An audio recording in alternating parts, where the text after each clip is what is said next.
ॐ भगवते वासुदेवाय नमः। गरुड़ पुराण तृतीय अध्याय।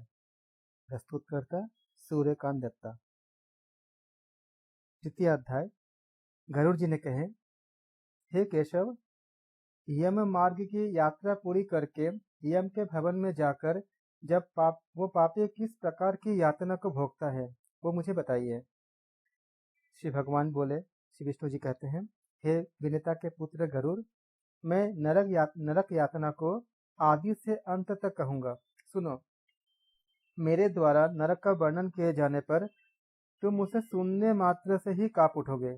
हे कश्यप नंदन, बहुभीतिपुर के आगे 44 यानी 44 योजन में फैला हुआ धर्मराज का विशाल पुर है। हाहाकार से परिपूर्ण उस पुर को देखकर पापी प्राणी क्रंदन यानी रोने लगता है, क्रंदन करने लगता है। उसके क्रंदन को सुनकर यमपुर में विचरण करने वाले यम के जो गण होते हैं वो प्रतिहार नाम के द्वारपाल का नाम है प्रतिहार नाम के द्वारपाल के पास जाकर उस पापी के विषय में वो बताते हैं। धर्मराज के द्वार पर सर्वदा हमेशा एक धर्मध्वज नामक प्रतिहार स्थित रहता है। वह द्वारपाल जाकर चित्रगुप्त से उस प्राणी के शुभ और अशुभ दोनों कर्मों को बताता है कि उसके क्या क्या शुभ है और क्या क्या अशुभ है। इसके बाद चित्रगुप्त भी उसके विषय में धर्मराज से निवेदन करते हैं, उनको बताते हैं धर्मराज को। हे ताक्ष, जो नास्तिक भी है और महापापी प्राणी है, उन सभी के विषय में धर्मराज यथार्थ रूप से भली भांति जानते हैं। तब भी वो खुद तो जानते ही है, तब भी वे चित्रगुप्त से उन प्राणियों के पाप के विषय में पूछते हैं और सर्वज्ञ चित्रगुप्त भी श्रवणों से पूछते हैं। श्रवण ब्रह्मा के पुत्र हैं। वे स्वर्ग, पृथ्वी तथा पाताल में विचरण करने वाले तथा दूर से ही सुने एवं जान लेने वाले गुणों से परिपूर्ण होते हैं। उनको दूर से सब पता चल जाता है। उनके नेत्र सुदूर के दृश्य को भी देख लेने वाले होते हैं। जो बहुत दूर है उनको भी वो समझ पाते थे, वो उनको भी देख लेते हैं। श्रवणी नाम की उनकी पृथक पृथक पत्नियां भी है जो उसी प्रकार के स्वरूप वाली है, अर्थात श्रवणों के समान ही होते हैं। वे स्त्रियों की भी सभी चेष्टाओं को, जो फीमेल होते हैं ना, उनके भी सभी चेष्टाओं को तत्वत अच्छी तरह से जानती है। मनुष्य छिपकर अथवा प्रत्यक्ष रूप से जो कुछ भी करता है या कहता है और कहता भी है, करता भी है, जो भी करता है वो सब श्रवण और श्रवणीय चित्रगुप्त से बताते हैं। वे श्रवण और श्रवणीय धर्मराज के गुप्तचर हैं, जो मनुष्य के मानसिक, वाचिक और कायिक सभी प्रकार के शुभ और अशुभ कर्म को ठीक ठीक से जानते हैं। मनुष्य और देवताओं के अधिकारी वे श्रवण और श्रवणीय सत्यवादी है। वो हमेशा सच बोलते हैं, कभी झूठ नहीं बोलते हैं। उनके पास ऐसी शक्ति है जिनके बल पर वे मनुष्यकृत कर्मों को बतलाते हैं। व्रत, दान और सत्य वचन से जो मनुष्य उन्हें प्रसन्न करता है, उनके प्रति वे सौम्य तथा स्वर्ग और मोक्ष प्रदान करने वाले हो जाते हैं। वे सत्यवादी वो जो सत्यवादी, क्योंकि वो हमेशा सच बोलते हैं इसलिए वो सत्यवादी कहते हैं। वे सत्यवादी श्रवण पापियों के पाप कर्म को जानकर धर्मराज के सम्मुख यथावत ये कह देने के कारण पापियों के लिए बहुत दुखदायी हो जाता है, क्योंकि वो सब कुछ सच वो बता देते हैं, बोल देते हैं, वो कुछ भी छुपाते नहीं है। सूर्य, चंद्रमा, वायु, अग्नि, आकाश, भूमि, जल, हृदय, यम, दिन, रात, दोनों संध्याएं और धर्म, ये मनुष्य के वृत्तांत को जानते हैं। धर्मराज, चित्रगुप्त, श्रवण और सूर्य आदि मनुष्य के शरीर में स्थित सभी पाप और पुण्य को पूर्णतया देखते हैं। इस प्रकार पापियों के पाप, जो भी जितने पाप होते पापियों के पाप के विषय में सुनिश्चित, डेफिनेट, एकदम सही जानकारी प्राप्त करके यम उन्हें अपने पास बुलाते हैं और बुलाने के बाद अत्यंत भयंकर रूप दिखाते हैं। जब पापी यम की इस रूप को देखते हैं तो देखने के बाद ऐसे भयंकर रूप देख करके, जिसमें यमराज जी हाथ में दंड लिए बहुत बड़ी काया वाले, बहुत ज्यादा बड़े काया वाले भैंसों के ऊपर संस्थित हैं, प्रलयकालीन मेघ के समान आवाज वाले, काजल के समान पर्वत पर्वत मतलब काजल पर्वत के समान इतना भयंकर, बहुत ज्यादा विशाल उनका देह होता है, शरीर होता है।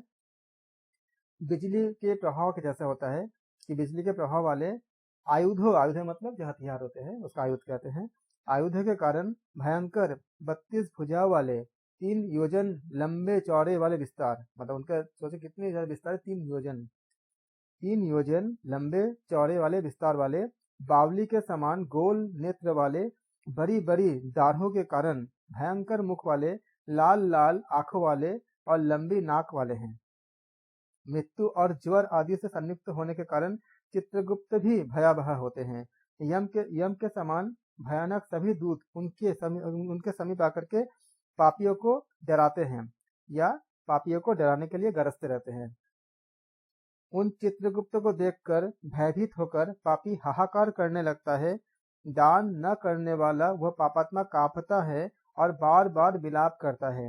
तब चित्रगुप्त यम की आज्ञा से क्रंदन करते हुए और अपने पाप कर्मों के विषय में सोचते हुए उन सभी प्राणियों से कहते हैं, अरे पापियों, दुराचारियों, अहंकार से दूषितों, तुम अविवेकियों ने इतना पाप क्यों कमाया है? काम से, क्रोध से, पापियों की संगति से जो पाप तुमने किया है वह दुख देने वाला होता है। फिर हे मूर्ख जनों, तुमने वह पाप कर्म क्यों किया?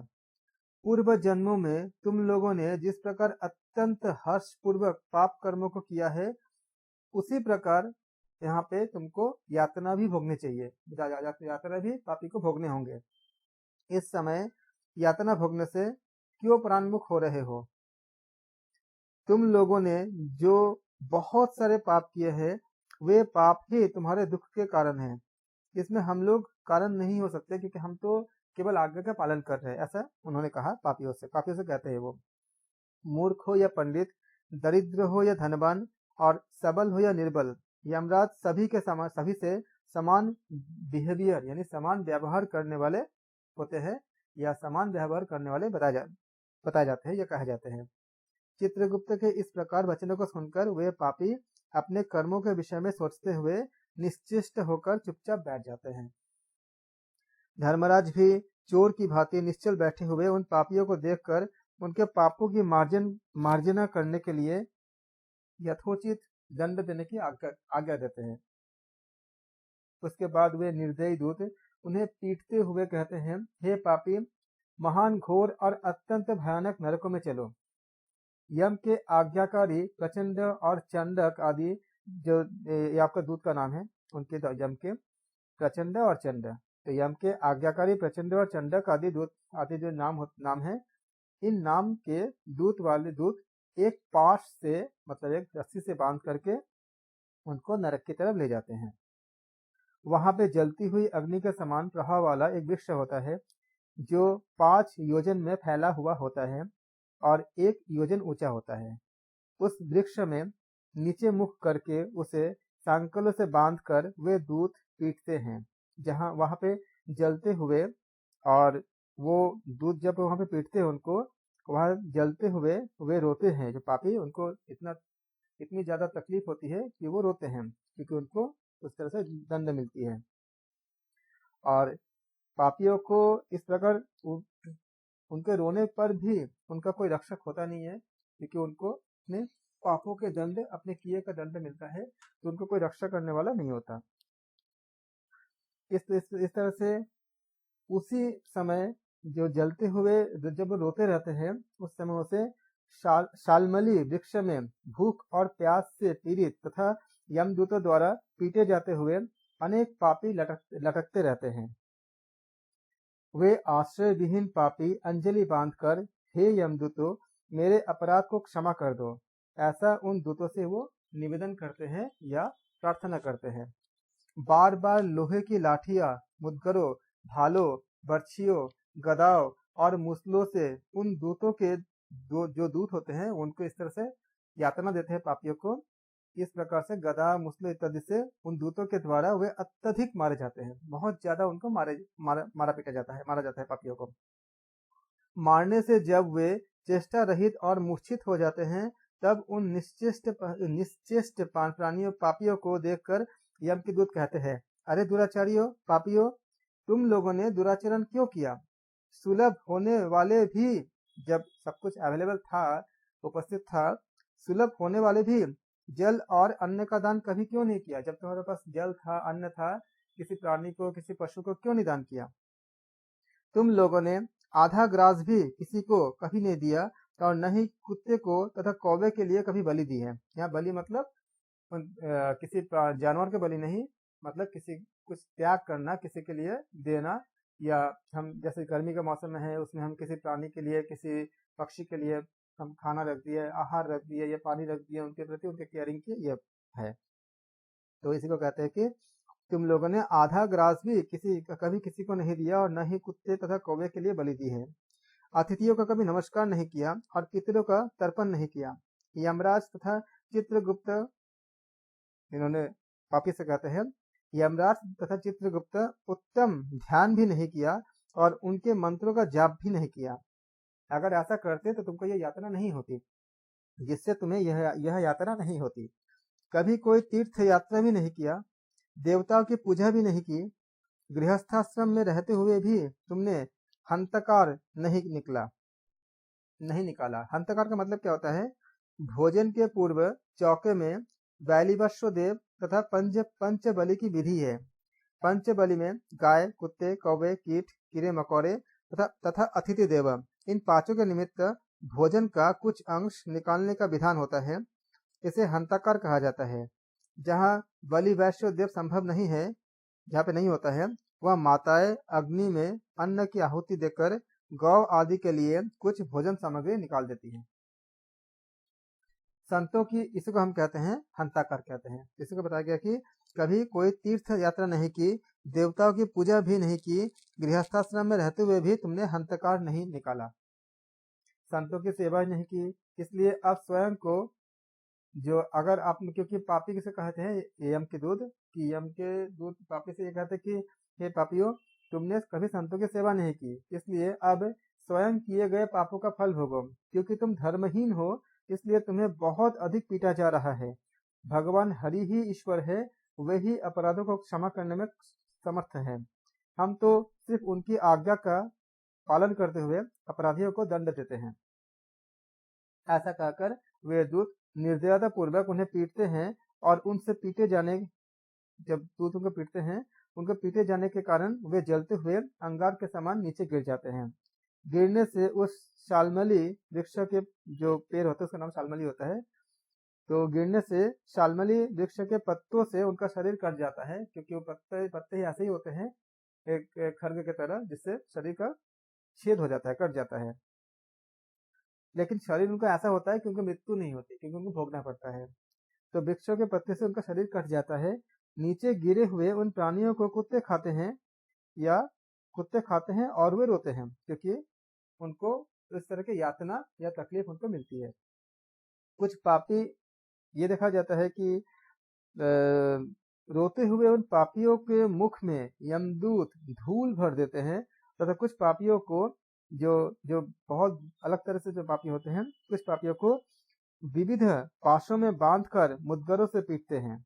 कुछ पापी आरे से काष्ठ की भांति दो टुकड़े में काट दिए जाते हैं, और कुछ भूमि पर गिरकर कुल्हाड़ी से खंड खंड किए जाते हैं। लेकिन उनके मैकेनिज्म ऐसा होता है कि उनकी मृत्यु नहीं होती, वो खाली इस कर्म के फल को भोगते हैं, इस पाप के सजा को भोगते हैं, उनकी मृत्यु नहीं होती।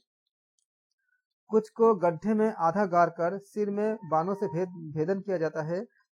कुछ दूसरे पेरने वाले यंत्र में डालकर, जैसे इसको इक्षु गन्न, मतलब गन्ने, इक्षु दंड कहते हैं इसको, मतलब गन्ने की भांति उसको पेरे जाते हैं। जैसे गन्ने से हम जूस नहीं निकालते हैं, रस निकालते हैं, ऐसे उसको पेरे जाते हैं। कुछ को चारों ओर से जलते हुए अंगारों से युक्त उन्मुख, मतलब जलती हुई लकड़ी को लकड़ी से ढक करके लौह पिंड, जो लोहे का जो पिंड होता है, लौह पिंड की भांति उसको धक्काया जाता है। कुछ को घी के खौलते हुए कड़ाहे में, कुछ को तेल के कड़ाहे में जले जो तेल जो खौलती हुई जो तेल होती है उसमें तेल के कढ़ाई में तले जाते हुए बड़े की भांति इधर उधर उसको चलाते रहते हैं, इतना उनको तकलीफ मिलती है। किन्हीं को मतवाले गजेंद्र के सम्मुख रास्ते में फेंक दिया जाता है, किन्हीं को हाथ और पैर बांधकर अधोमुख में लटकाया जाता है, किन्हीं को कुएं में फेंका जाता है, किन्हीं को पर्वतों से गिराया जाता है। कुछ दूसरे जो होते हैं उनके कुछ दूसरे कीड़ों से युक्त एक ऐसा कुंड होती है जहाँ पे बहुत से कीड़े रहते हैं, तो कुछ दूसरे को कीड़े से युक्त कुंडों में डुबो दिए जाते हैं, जहाँ वे कीड़ों के द्वारा व्यथित यानी उनको काटा जाता है, कीड़ों के द्वारा उनको उनको तकलीफ पहुंचाई जाती है। कुछ पापी वज्र के समान चोंच वाले बड़े बड़े कौओं, गधों और मांसभोजी पक्षियों के द्वारा शिरोदेश में, नेत्रों में मतलब आंखों में, मुख में चोंचों से आघात करते हुए नोचे जाते हैं। ऐसे ऐसे पक्षियां होते हैं, हम भी देखते हैं ना कि जैसे कुछ चील वगैरह होते हैं जिससे हम बच के रहते हैं, ऐसे इसके बहुत बड़े बड़े पक्षी होते हैं जो इसके ऐसे यातना देते हैं। कुछ दूसरे पापियों से ऋण को वापस करने की प्रार्थना करते हुए कहते हैं कि मेरा धन दो, मेरा धन दो, यमलोक में मैंने तुम्हें देख लिया है, मेरा धन तुम्ही ने लिया है। नरक में इस प्रकार का विवाद करते हुए पापियों के अंग से, जैसे ऐसे जब पापी जब बोलते हैं ऐसे ऐसे विवाद करते हैं, तो नरक में इस प्रकार विवाद करते हुए पापियों के अंगों से सरसियों के द्वारा मांस नोचकर यमदूत उनको देते हैं। इस प्रकार उन पापियों को सम्यक प्रताड़ित करके यम की आज्ञा से यमदूत खींचकर तमिस्र आदि घोर नरकों में फेंक देते हैं। तमिस्र एक नरक का नाम है।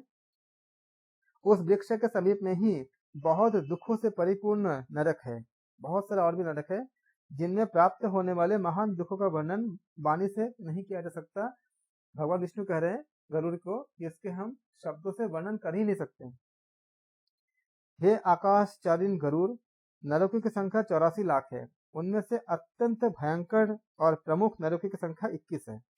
तो 84 लाख नरक होते हैं, इसमें सबसे प्रमुख जो बहुत ही जो रोंगटे खड़े कर देने वाले जो नरक है वो 21 है, उनकी संख्या 21 होते हैं। तमिस्र, लौह शंकु, महारौरव, शालमली, रौरव, कुंडमल, कालसूत्रक, पुतिमित्तिक, संघात, लोहितद, सविष, संप्रतापन, महानिरय, काकोल, संजीवनी, महापथ, अविची, अंधतामिस्र, कुंभिपाक, संप्रतापन तथा तपन, ये 21 नरकों के नाम थे। ये सभी अनेक प्रकार की यातनाओं से परिपूर्ण होने के कारण अनेक अनेक भेदों से ये परिकल्पित है। ये किस तरह का नरक जिसका माने हमने नाम लिया हमने।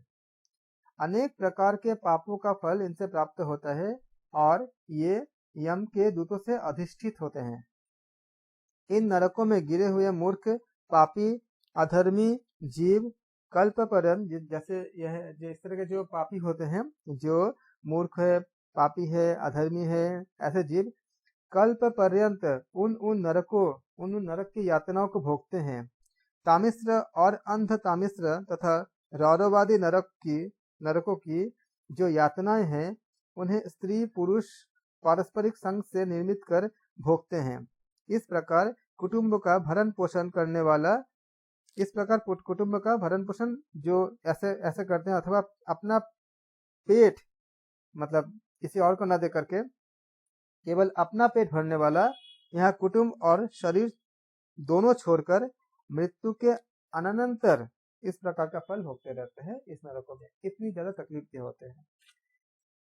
प्राणियों के साथ द्रोह करके भरण पोषण किए बिना अपना स्थूल शरीर को यही छोड़कर पाप कर्म जो पाप कर्म किए होते हैं, पाप कर्म रूपी पाथेय मतलब जो पथ मतलब रास्ता होता है जिसको पाथेय कहते हैं, उसमें रास्ते में जाने के लिए जो हमें जैसे यहाँ पे अगर जाएंगे तो हमें पैसा चाहिए होता है, तो पाथेय पैसा हो जाएगा। वहाँ पे क्या हमें कर्म होती है, हमारा जैसे कर्म रहेगा हम ऐसे ही अच्छे काम कर पाएंगे, वहाँ पे जा पाएंगे। तो स्थूल शरीर को यही छोड़कर पाप कर्म रूपी पाथेय के साथ पापी अकेला ही अंधकारपूर्ण नरक में जाता है। जिसका द्रव्य चोरी चला गया है, ऐसे व्यक्ति की भांति पापी पुरुष दैव से प्राप्त अधर्म पूर्वक कुटुंब पोषक जो अपने जिन्होंने अपने घर को गलत तरीके से पैसे से चलाया हो, जैसे रिश्वत लेके या किसी और तरह से, अगर अपने घर के जो जो भरण पोषण करते हैं या चोरी का या किसी और चोरी करके या किसी और तरह से करते हैं, उनको कहा गया इसमें कि जिसका द्रव्य चोरी चला गया है, ऐसे व्यक्ति की भांति पापी पुरुष दैव से प्राप्त अधर्म पूर्वक कुटुंब पोषण करने के लिए जो इस तरह काम करते हैं, उस फल को नरक नरक में आतुर होकर भोगते हैं, जो इस तरह के बुरे काम करते हैं। जैसे कि जिसका द्रव्य चोरी चला गया है, ऐसे व्यक्ति की भांति वो पापी पुरुष ऐसे भोगते हैं। केवल अधर्म से कुटुंब का भरण पोषण करने के लिए प्रयत्नशील व्यक्ति अंधकार की पराकाष्ठा अंध्रतामिस्त्र नामक नरक में जाता है। मनुष्य लोग के नीचे नरकों की जितनी यातनाएं होती है, क्रमशः उनका भोग भोगते हुए वह पापी पुनः शुद्ध होकर पुनः इस मर्त्यलोक में जन्म को लेता है या जन्म पाता है। इस प्रकार गरुड़ पुराण के अंतर्गत सारद्वार में यम यातना निरूपण नामक तीसरा अध्याय समाप्त हुआ। ओम श्री भगवते वासुदेवाय नमः।